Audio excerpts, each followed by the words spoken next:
Now, a lot of right-wingers who are absolutely tired of woke ideology and social justice were seeking salvation from Christianity. And if you want to do that, I urge you to seek different denominations than Catholicism, because it's not going to get better. What I mean by this, a lot of people looked at Pope John Paul during the 90s and they saw his firm stance against communism, which again makes sense given the fact that Marxists butchered a lot of Christians, they destroyed a lot of churches, that they're atheistic in nature. And so it makes absolutely no sense for a pope to have anything to do with that ideology. But unfortunately, the Catholic Church is also an institution that's political in nature, financial as well as theological. And it seems that the other two branches are kind of dominating the theology one with the recent popes. I mean, when I predicted what the next pope is going to be like, I said, yeah, he's probably going to dial it down on the LGBTQ stuff a lot. And instead, he's going to double down on the other aspects of woke ideology, such as environmentalism. And yay and behold, this is what happened on October the 1st. The blessing of the waters was actually done in the name of climate justice. And what's also interesting, and people are pointing out in the comments, that it seems a feature, not a bug, that modern papacy is that whenever the Pope appears at an event, he is accompanied by pagans. What's striking is that even the worst popes in history, the murderers, the sodomites, he's probably talking about the Borgias, they would still distance themselves from pagan priests. Yet here we have a modern pope just surrounding himself with hippies and talking about environmentalist nonsense. Which, again, is to be expected, right? A lot of people don't understand that the church and the climate agenda go hand in hand very well. There's a lot of money invested on both sides. The Catholic Church during the previous pope also was giving ESG funds to various institutions. It wasn't like the woke version of ESG. They were spun differently in order to sound religious. But at the end of the day, they were doing exactly the same and monitoring the exact same indexes. And people are very upset, right? You can see here in the comments section. Christians are being hunted like animals. An Islamist group invaded a Christian village in Nigeria. Shooting everyone on sight. Nothing is being done, right? But okay, fine. Maybe this is a nothing burger. Maybe this is a one-off. Surely this pope may have, good takes in other areas. And apparently not. Apparently he is picking on Americans, yet again, like the previous pope, who refused to say anything about Hong Kong, refused to address anything about the Christians in China being persecuted, but he was very concerned about the wall that Trump was building. And it seems that this pope is the same, right? He isn't concerned about Chinese billionaires. He's not concerned about the Saudi Arabians. No. He's concerned about Elon Musk. And he's concerned because Elon Musk is making money. And so I find this fascinating, right? He's saying that CEOs make a lot of money, which, fair enough. I get it. It's a Christian talking point. But what's the difference between justice and injustice? Injustice is when, even though the laws are being applied correctly, they're being applied selectively. I know, their favorite defense is oh, you're doing whatabouterism. You gotta do whatabouterism if you're actually measuring if a legal system is applied consistently to everyone. And so, when you notice that people in the European Union, right, the EU MPs, they're making 10,000 euros a month. Why do they need so much money? What is the purpose of that? Why do they need so much wealth? Why is it that always social justice never goes after politicians, never goes after university professors? What exactly does a EU MP do in order to deserve 10,000 euros a month? What exactly is he producing for society? Well, and so you never get to see these questions being asked. 120,000 euros per year. That's fucking insane. And I'm not even adding the privileges. Unlike Elon Musk is opening factories. He's giving people work. He's giving jobs. He's creating shit. He's putting rockets into space. He's giving internet to people. He actually does something, whether you like him or not. Sure, you can say, well, maybe he makes too much money because he owns, so many companies and factories. Okay, fine. All right, let's look at the Pope. How much money does the Pope make? Well, the answer is he doesn't make anything. Like, everything he wants, everything he does is paid for by the church. Would he be okay with that? You know, like if Elon Musk, for instance, says, okay, I'm not taking any more wages, new way of restructuring the corporation, I just get paid for what I want. Like, would that be okay? Huh? But anyway, this yet again shows that social justice is not actually about equality. It's not actually about making sure that every single rich person is being held to scrutiny. No, like the people that actually make money by taxing others and then taking that cash and giving it to themselves, that's fine. You know, as long as you don't open a business and you're not making a profit and you're not creating jobs to compete with the government. So, I personally didn't like this. And I also didn't like him concern trolling about the pro-life movement. I mean, you know, the Catholic Church, out of all the things you'd expect that they would understand and be on board with the pro-life movement. But no, he's basically saying that, oh, well, anyone that says I'm against abortion but is in favor of the death penalty is not really pro-life. How much time did he spend on Reddit? Because, like, literally this is Reddit tier argument. Like, I've seen Democrats use this exact talking point.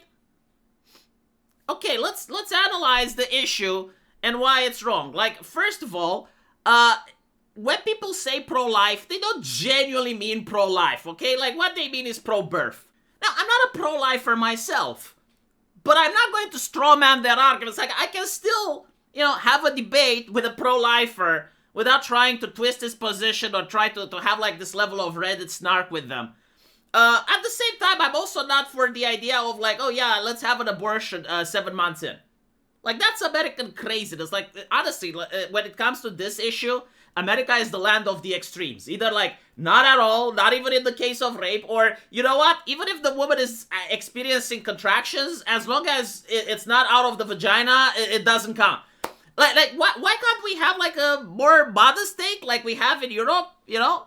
It is what it is, whatever, I'm not going to go into it, but seeing the Pope not understanding the difference between an abortion and executing the guy who killed Irina, for instance, giving the death penalty to that person, is kind of bizarre.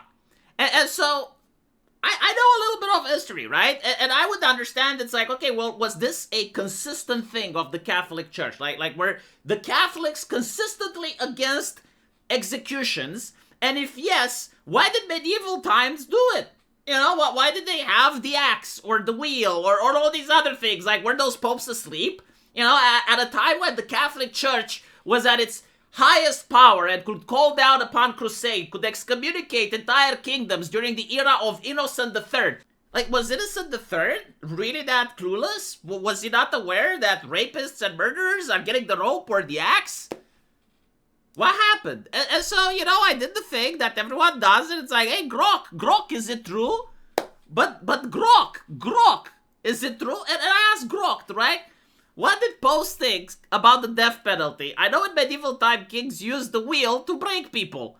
When was the first pope that changed his mind on the death penalty? And what were the theological arguments for it? And apparently, yeah, historically, popes like Innocent and Pius supported the death penalty for grave crimes, viewing it as a state right for justice and protection as seen in medieval executions. The shift began in the 90s. With John Paul II, which urged rarity. Something that I would agree with, right? Like, fine, rarity, good. But you can't, like, cry when someone that was let out of jail for 10 times ends up murdering or raping someone and then they get the chair. And, like, in some situations, it's like, okay, well, maybe God can sort him out.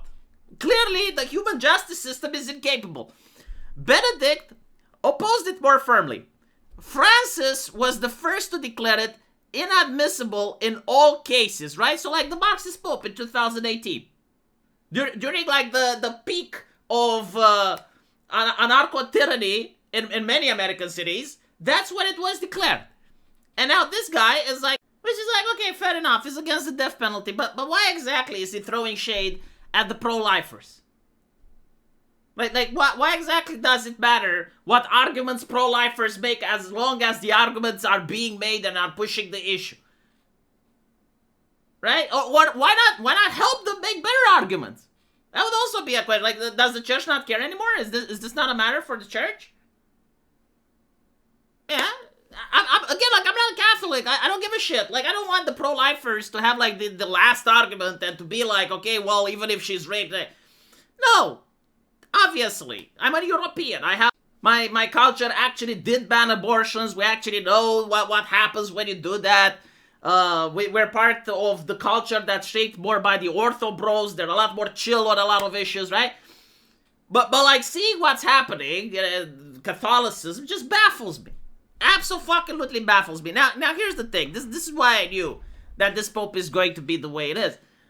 Looking at the previous pope, you have to understand, they don't come from the ether, right? They don't descend from the heaven. If God chose the popes, then it would make sense. But no, there's a group of cardinals that constantly elect the popes. The cardinals that elected the previous popes also elect priests. Those priests become cardinals as well. And so, like, the ideology is still there. And again, the church is also a political institution and also a financial one, right? Like, theological one as well. But, like, the two branches, political and financial, also hold a lot of importance. Like, what, do you think a cardinal doesn't want to make money? Like, he doesn't want to have power? He doesn't want to go around the important circles? He doesn't want to... Well, of course he does, right? And so, ass-kissing to the powerful politicians, ass-kissing to the status quo, and making sure that they're basically scratching the back of WEF and the WEF scratches their backs, is pretty much how the Catholic Church has always operated, especially with kings and nobles. It's like, okay, we scratch your back, I scratch yours. This is why the French Revolution happened. It's literally because the clergy refused to side with the peasantry. And so the peasantry rose up and then created the cult of reason. And whose fault is it, right?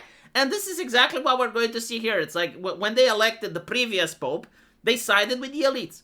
And they will keep siding with the elites. Now, the elites, they're not really ideological, right? Like, they don't really care about woke ideology, left-wing, right? No. The elites want to make money, right? Like, they have vested interest. And they're interested in manipulating public opinion. Like, no matter what happens, they will find a way to push their message. And so, they can use someone like the Catholic Church with the platform in order to push for environmentalism and other things. Now, when they notice that people reject wokeness, and all of a sudden, like, people don't like woke ideology anymore and they're moving away from that, that's fine. A new pope that doesn't really give a shit about woke ideology, but he cares about environmentalism because this is the main goal now, right? Like, we moved away from the LGBTQ issue.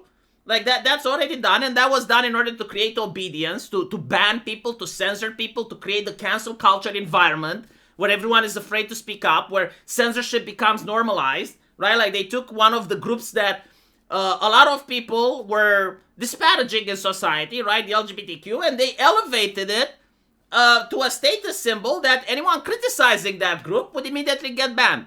The purpose wasn't to actually push the LGBTQ issues. The purpose was to create a culture of fear, of terror, of thinking that if you say anything against what's common sense in front of your eyes, you're going to get fired from your job. And now that has been normalized and the practice has been set in stone, they can move on with other things, such as the climate agenda. And so, of course, this pope is going to be literally that. Like, he's going to have all the opinions that Democrats have. He's going to still support the climate agenda. But he's going to be a lot more difficult on LGBTQ issues, which, again, like, don't matter anymore because they achieved the purpose. Let me know what you guys think, though. And as usual, I will see you in the comment section. Take care.